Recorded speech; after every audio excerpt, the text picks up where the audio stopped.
হরে কৃষ্ণা, রাধে রাধে। আমি এই ভিডিওটার বানানোর একটাই উদ্দেশ্য, তা হলো আমাদের এই ভক্তি জীবনে যাওয়ার পথে অনেকের কাছ থেকে অনেক কটু কথা শুনতে হয়, তা নিয়ে কিছু কথা বলবো। ভক্তি জীবন, আমরা যারা যারা বিভিন্নভাবে ভক্তি জীবনের সাথে যুক্ত হয়েছি, আমাদের জীবনে অনেক স্ট্রাগল থাকে। ভক্তি জীবনে টিকে থাকতে অর্থাৎ ভক্তি জীবনটাকে ধরে রাখা কঠিন একটি বিষয়।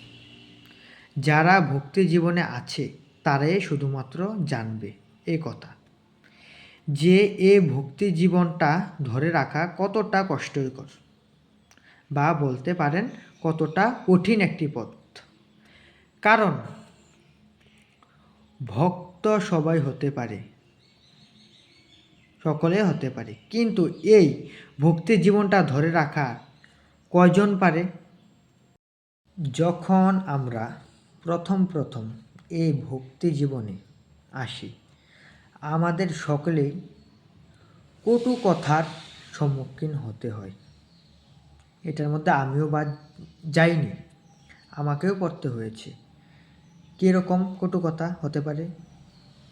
সে হঠাৎ করে সাধু ভাতের অন্ন, অনেক কটু কথা। সে মানুষগুলি আপনার আত্মীয় স্বজনও হতে পারে, আপনার কাছের মানুষও হতে পারে, আপনার প্রতিবেশী মানুষও হতে পারে।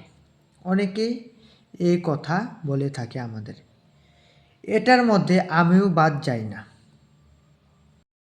অনেকের কাছ থেকে আবার অনেকের দিক থেকে আমাদের এই কথাটির সম্মুখীন হতে হয়, যা থেকে আমরা অনুতপ্ত হই।